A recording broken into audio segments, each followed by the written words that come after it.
नमस्कार, समाचार गृह में आपका स्वागत है। समाचार गृह के खास कार्यक्रम में रूबरू हो रही हूँ मुद्रा शास्त्री जी से। मुद्रा शास्त्री जी एक ऐसा नाम है जो अपने आप में एक किसी पहचान का ही मोहताज नहीं है। महिलाओं की यदि हम इनसे बात करें तो मातृत्व शक्ति नामक एक संस्था चलाती हैं जिसमें महिलाओं के लिए रोजगार से संबंधित उनको अपनी कहते हैं ना, महिलाओं के लिए अपने पैरों पे आत्मनिर्भर बनाना इनका एक बहुत अहम कार्य रहा है। ये नगर निगम के चुनाव में पार्षद हैं। जैसे कि इनके जो कार्य हैं जो पहले रह चुके हैं उसको देख के लगता है कि बहुत छोटा पद है, लेकिन इनका कहना ये है कि कोई भी पद छोटा नहीं होता। और भी कई सारी चर्चाओं के बारे में इनसे बात करते हैं। शास्त्री जी, आपका बहुत बहुत स्वागत है इसका। थैंक यू, नमस्कार। शास्त्री जी, 1 साल हो गया है चुनाव को, नगर निगम चुनाव को, तो किस तरीके से देख रही हैं, किस तरीके की बाड़ों की समस्या आपने सुलझाई? देखिए, बहुत अच्छे कार्य हो रहे हैं हमारे वार्ड में। और जहाँ तक जो आदर्श रोड है हमारी रविंद्र नगर चौराहे से लेकर के डॉक्टर संग्राम सिंह के घर तक हम एक आदर्श रोड बनाना चाहते हैं। उसके पीछे हमारा उद्देश्य है कि हमारा जो वार्ड 42 है इसे एक बहुत ही समृद्ध वार्ड के नाम से पूरे शहर में जाना जाता है।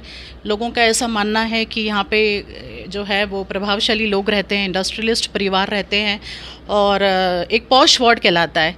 तो आप जब किसी भी क्षेत्र में घुसते हो तो आपको लगे कि हाँ, हम जो है वो गुलमोहर में आए हैं, हम जो है साकेत में आए हैं।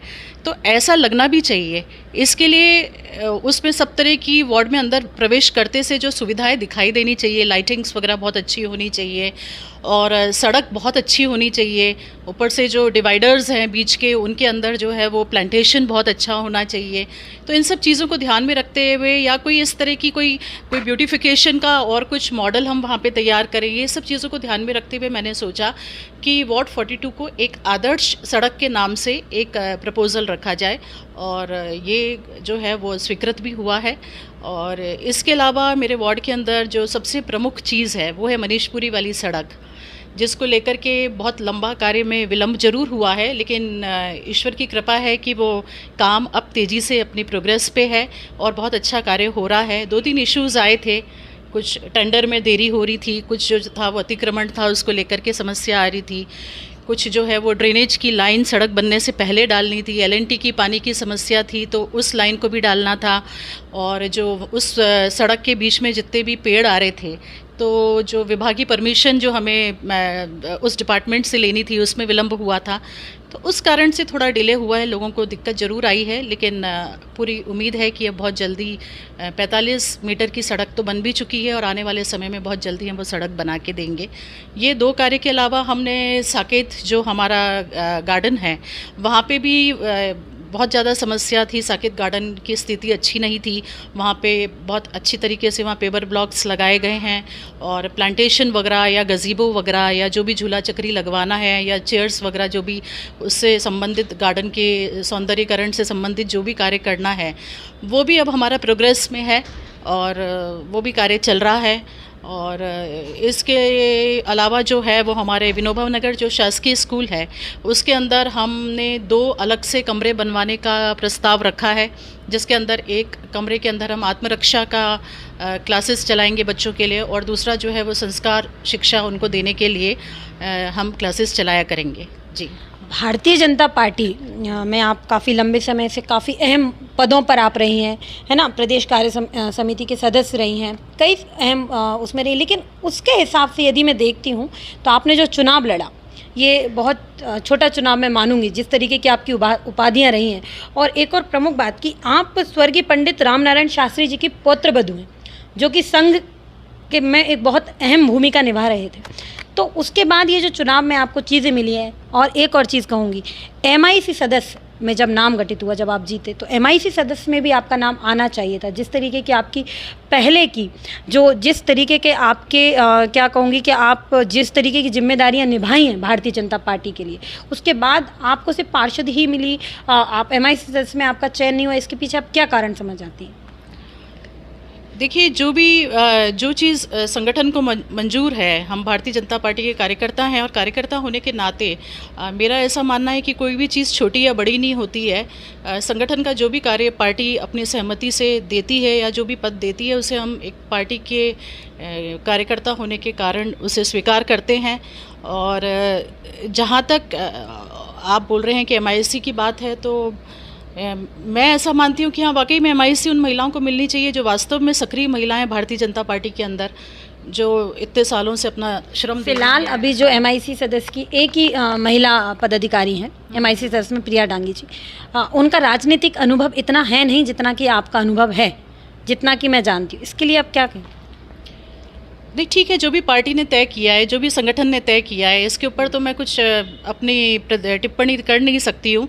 लेकिन मैं ये ज़रूर कहना चाहती हूँ कि जो लोग जिन्होंने सालों साल अपना पार्टी में दिया है, जो सालों से पार्टी की सक्रिय भूमिका में कार्य कर रहे हैं, तो उनको ज़रूर जो है वो पहले इस चीज़ का वो मिलना चाहिए था, ये मैं ज़रूर कहूँगी। लेकिन ठीक है, प्रिया जी भी बहुत अच्छा कार्य कर रही हैं।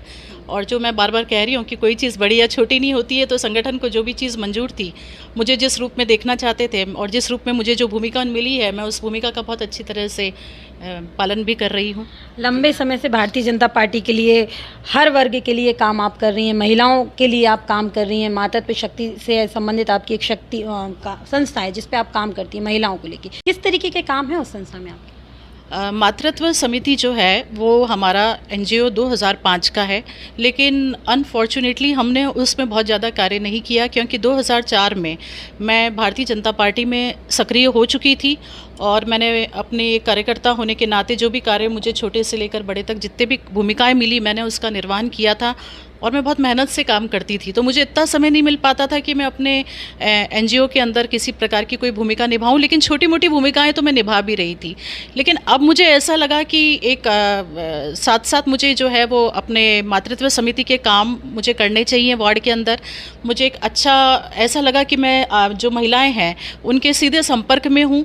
आत्मनिर्भर बनाने के लिए जो बस्ती की महिलाएं हैं उनके सीधे संपर्क में रहती हूं, तो क्यों नहीं मैं उन्हें सिलाई का प्रशिक्षण दूं ताकि वो 2 पैसे कमाने लायक बने। तो इस चीज़ को ध्यान में रखते हुए मैंने 30 से 50 महिलाओं को जो है वो उनको सिलाई का प्रशिक्षण हम अभी भी दे रहे हैं। और ये 1 साल का कोर्स है और जब ये कोर्स ख़त्म हो जाएगा तो उन्हीं महिलाओं को हम इस तरह से इस लायक बनाएंगे कि वो 2 पैसे कमा लें। इसी के साथ साथ हम संस्कार शिक्षा जो है वो और भी इंदौर के सरकारी स्कूलों में हमने दी है, लेकिन अभी हमारी ये कोशिश है कि हम इस चीज़ को निरंतर जारी रखें। और मैं खुद हर शनिवार को, क्योंकि शनिवार के दिन थोड़ा सा काम का लोड भी कम रहता है, नगर निगम की भी ऑफिशियली एक छुट्टी रहती है, तो मेरी ये कोशिश रहती है कि मैं हर शनिवार के दिन सवेरे से लेकर के दोपहर तक जितने भी सरकारी स्कूल हैं उनमें मैं विज़िट करती हूँ और उनके अंदर जो छोटे बच्चे हैं, जो छोटे 1st से लेकर के 8th क्लास तक के जो बच्चे हैं, क्योंकि उनके अंदर की नींव अगर हम मजबूत करेंगे, वो सब बस्ती से आए हुए बच्चे होते हैं और उनके माता पिता को इतना समय नहीं होता कि वो अपने बच्चों की तरफ ध्यान दे पाएँ, तो वो किसी नशे में ना पड़ें, कोई गाली गलौज ना करें, किसी प्रकार की गलत चीज़ों में ना पड़ें। हम उन्हें पूरी तरीके से एक अच्छे संस्कारों में उन्हें बड़ा करना चाहते हैं, क्योंकि ये बच्चे जब बड़े होंगे तो यही हमारे मन को और हमारे मन को सबसे ज़्यादा संतुष्टि मिलेगी कि हमने एक अच्छा कार्य किया है। तो यही प्रयास रहता है और यही हमारी मातृत्व समिति के निमित्त हम इन कार्यों को करते हैं। इसके अलावा भी अलग अलग समय में, जैसे अभी दिवाली आएगी तो दिवाली के दीपक बनाने सिखाना, राखी आएगी तो राखी के ऊपर राखियाँ बनाना सिखाना, ऐसे जो भी छोटे छोटे कार्य होते हैं वो हम अपने मातृत्व समिति के माध्यम से करते हैं। पर ये प्रमुख रूप से ये 2 बड़े कार्य हैं जो कि हम कर रहे हैं। आपने जब चुनाव जीता उसके बाद आपने जनसंपर्क किया होगा, आपको सबसे बड़ी समस्याएं क्या लगी? कि इससे पहले जब चुनाव आपने जीता उससे पहले महिलाओं की क्या समस्या थी या पुरुषों की या क्षेत्र की क्या समस्याएं थी जिनको आपने सबसे ज़्यादा फेस किया हो अभी इस 1 साल में?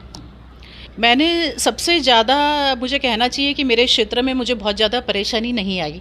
फॉर्चुनेटली एक बहुत अच्छा साफ़ सुथरा क्षेत्र है और जो भी छोटी मोटी समस्याएं हैं, जैसे पेड़ कटाई को लेकर के या सड़कों के ऊपर गड्ढे हो रहे हैं तो आप गिट्टी मुरम डलवा के उसे ठीक करवा दीजिए या पेपर ब्लॉक्स लगवा दीजिए, ये छोटी मोटी चीज़ें थी। खास समस्या जो थी यहाँ पे पानी की समस्या थी, लेकिन वो भी अब बहुत जल्दी, क्योंकि LNT की सारी लाइंस लग चुकी हैं और बहुत जल्दी ये पानी की समस्या भी रिजॉल्व हो जाएगी, ख़त्म हो जाएगी। और इसके लिए हम पूरी तरीके से प्रयास कर रहे हैं कि पालीवाल नगर और श्रीनगर की टंकी चालू हो जाए।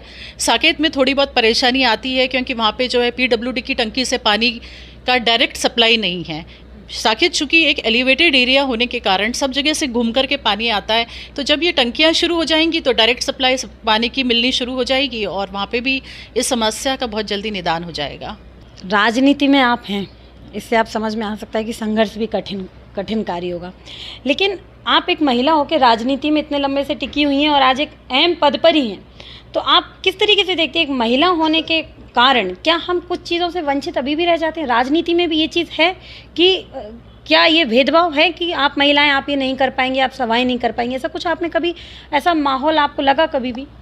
नहीं, देखिए हमारे जो यशस्वी मुख्यमंत्री माननीय शिवराज सिंह चौहान, वो हमेशा से महिलाओं को आगे बढ़ाने के लिए, उन्हें सशक्त करने के लिए विभिन्न प्रकार की योजनाएं का लाभ महिलाओं को दिलाते हैं। अभी भी लाडली बहन योजना का लाभ इसीलिए दिलाया गया है ताकि बहनें फाइनेंशियली आत्मनिर्भर बने, वो 2 पैसे कमाने लायक हों, उन्हें कभी भी अपने पति के आगे हाथ नहीं पसारना पड़े।